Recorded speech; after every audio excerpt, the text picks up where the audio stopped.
governador Jerônimo Rodrigues da Bahia, ele está todo feliz, ele está todo pimpão.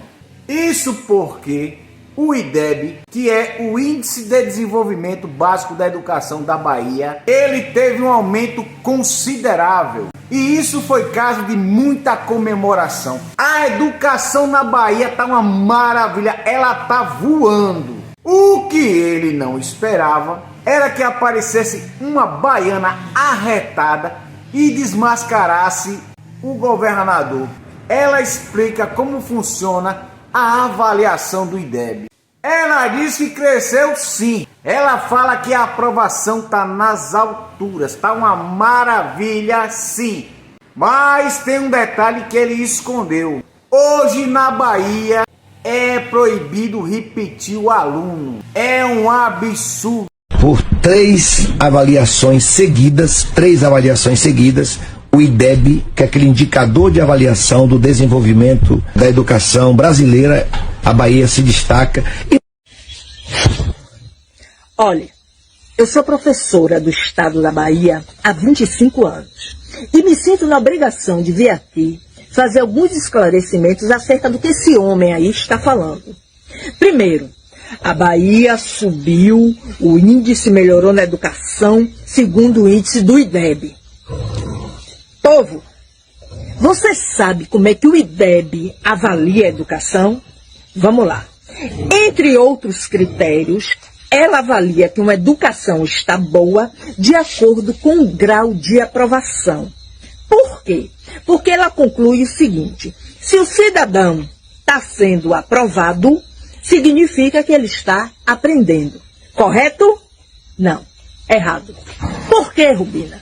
Simples.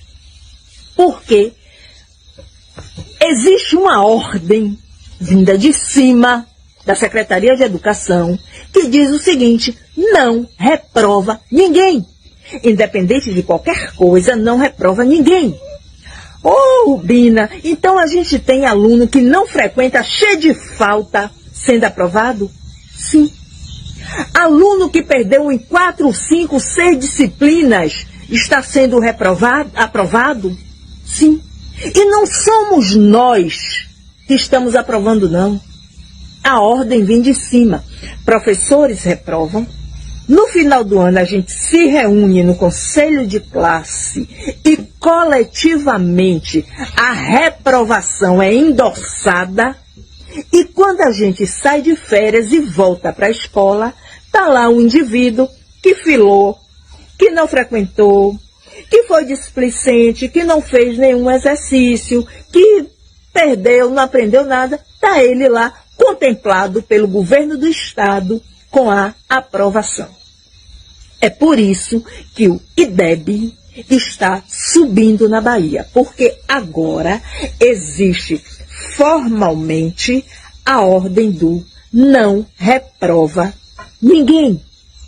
Então, meu brother, se no futuro você perceber que diplomas não servem para o cidadão limpar uma fossa, você já fica sabendo de quem é a culpa. É desse cidadão aí que ocupou o governo do estado e não do professorado. É o ensino do governo Lula que levou a educação, ó. São números forjados, números fajutos. O professor é obrigado a passar o aluno de todo jeito. Jerônimo Rodrigues, ele vai mais além. Ele escancara que é a favor da aprovação automática. Esse é o ensino de Paulo Freire. Ninguém fica para trás. E o outro tema da aprovação, que chamam que é aprovação automática, ela não é automática. Você imagina um jovem que frequenta a escola durante o ano inteiro. Um jovem que vai na escola o ano inteiro, ele dá um sinal, né? O sinal qual é? Eu quero ir para a escola. Eu estou indo para a escola.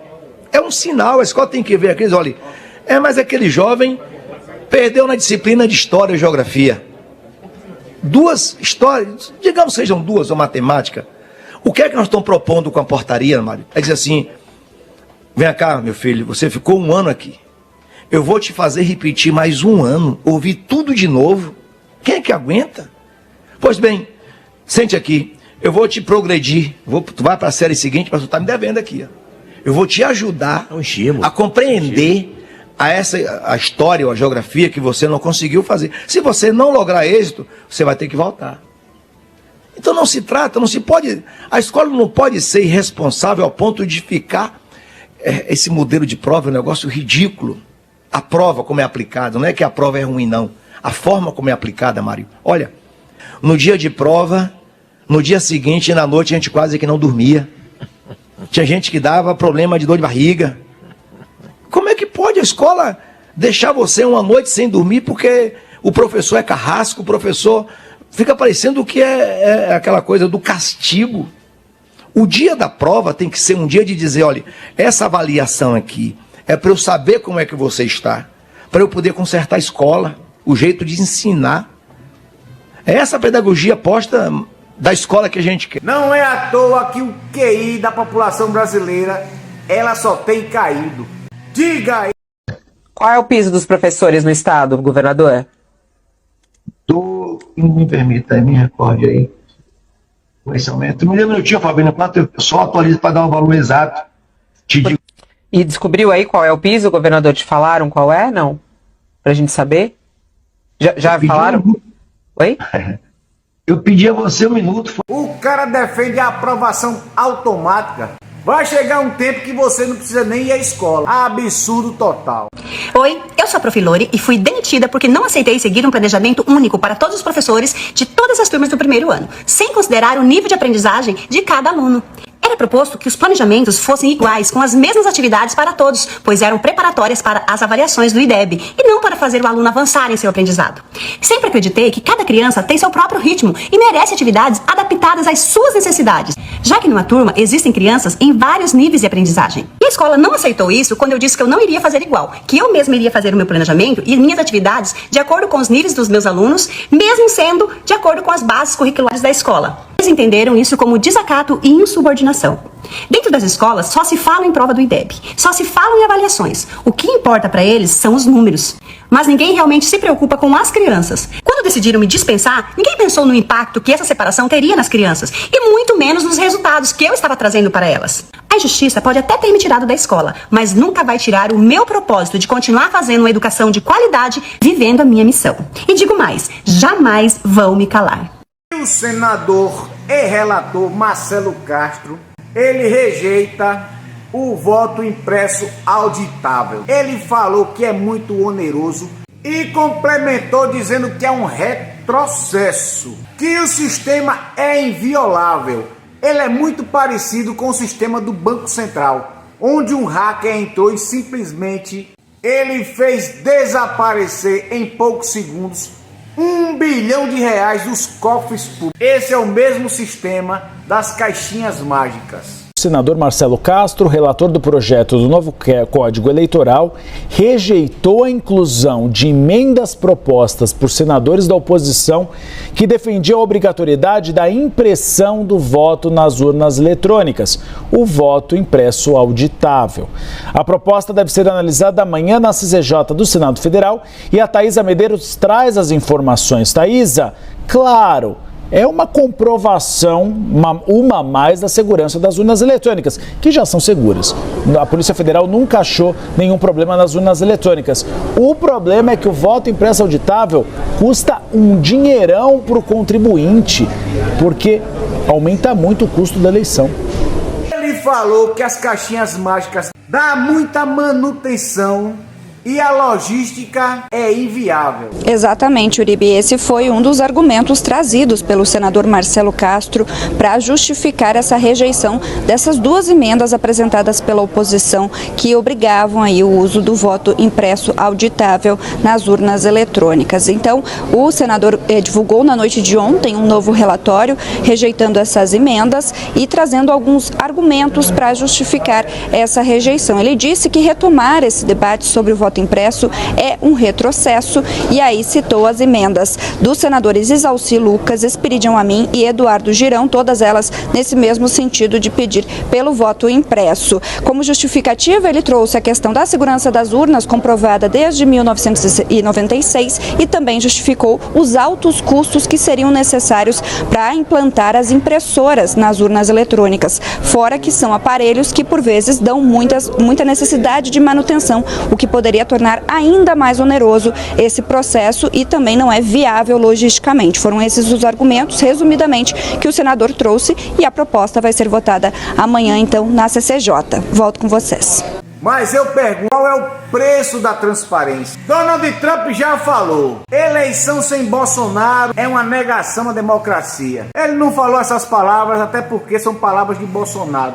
Mas ele pensou. Eduardo Bolsonaro já falou que o ativismo judicial é uma coisa deplorável, que Rui Barbosa já tinha alertado. A pior ditadura é a ditadura do judiciário, porque dela não há quem recorrer. Vocês aí, a sua voz, o seu tweet é muito importante. É você que está fazendo esse sistema cair. Se não fosse por você, se eles não achassem que isso daí fosse importante, eles não estariam tentando te censurar, não é mesmo? Então, obrigado aí por compartilhar, curtir, comentar, e agradecer também a todos vocês que entendem, né, a importância desse trabalho feito aqui de fora. Eu acho que está todo mundo muito ciente já de que dentro do Brasil não existem mais armas para a gente lutar contra essa ditadura. Eu respeito as pessoas que dizem isso, os políticos que falam que nós temos que combater internamente os nossos inimigos, mas eu não preciso seguir o que eles falam, porque isso para mim é uma estratégia furada e que se mostrou totalmente ineficiente até o dia de hoje. A gente está em outro momento histórico. A gente não está mais no impeachment da Dilma de 2016. A gente está tentando vencer a lawfare, né, esse ativismo judicial que é liderado pelo Alexandre de Moraes. E como diria Rui Barbosa, a pior ditadura é a do poder judiciário, porque dela não há a quem recorrer. Ele enfatizou que Donald Trump está fazendo isso não só por Bolsonaro, e sim também por todo o povo brasileiro, porque ele sentiu na pele tudo que Bolsonaro está passando agora. Mas vamos lá, eu trago aqui para vocês, primeiro, o post do Trump, já vou adiantando, tá? O principal está no final, e não é a frase do deixem o Bolsonaro em paz. Então vamos aqui agora para o último parágrafo, está chegando aquele momento que eu queria falar com vocês. O grande povo do Brasil, repare só, mais uma vez ele cita a palavra povo brasileiro. Ele falou lá no começo, agora ele repete no final, no fechamento do texto dele. O grande povo do Brasil não aceitará o que estão fazendo com o seu ex-presidente. Estarei observando a caça às bruxas em caça alta. Ele não está falando apenas de Jair Bolsonaro. A palavra está no plural. Caça às bruxas. Percebeu? Contra Jair Bolsonaro, a sua família e milhares dos seus apoiadores bem de perto. E aqui vem o que eu queria ressaltar. Milhares de seus apoiadores. O Trump, ele tem a exata noção do que está acontecendo porque ele sofreu isso na pele. O mote dele lá nos Estados Unidos foi justamente esse, né? Falando, olha, os poderosos querem você. Eu só estou no meio do caminho. Então o Trump, ele representa a resistência popular. Ele é aquela pessoa que toma a frente do problema para não permitir que pessoas comuns, igual a vocês, que por vezes pensam, né? Ai, ninguém liga para mim, ai, ninguém se importa comigo. O Trump se importa, o Bolsonaro se importa, nós nos importamos. Essa foi a parte mais importante que eu estou falando, é contra os apoiadores a perseguição, não é contra o Bolsonaro. O Bolsonaro só representa os apoiadores. Para finalizar, Olavo de Carvalho, ele desmascara o cachaceiro de 9 dedos. Ele tinha um assessor intelectual que morreu nos Estados Unidos, Olavo de Carvalho. Quando você que é intelectual não me assessora. Olavo de Carvalho vendia a ideia que tinha 55 milhões de seguidores, que a Terra era plana. Então esse tipo de gente governou o país, cara. Eu noto que no Brasil existe uma crença geral de que aquilo que você desconhece não existe. Você diz alguma coisa, o camarada olha para você com um ar de desprezo, com um ar de superioridade formidável e diz, eu nunca ouvi falar disso. Então, o Brasil tornou-se o único país do mundo onde a ignorância é fonte de autoridade intelectual. Acontece. E note bem, eu acho que isto foi uma das grandes forças publicitárias na eleição do seu Luiz Inácio da Silva. Do meu ponto de vista, o Lula não representava propriamente o homem que veio de baixo, né? E parecia ao contrário, porque ele, quando se candidatou, já não era um homem pobre, mas continuava tão inculto quanto no começo. Agora, durante esse período em que o homem foi subindo na vida, ele teve a oportunidade de melhorar o corte da sua barba, de começar a usar ternos Armani, né? Começar a consumir vinhos Romanée Conti, mas não teve tempo para contratar um fonoaudiólogo para corrigir a sua pronúncia. Mas no mais é só isso, pessoal. Beijo grande pra você. Fica com Deus, porque eu fui!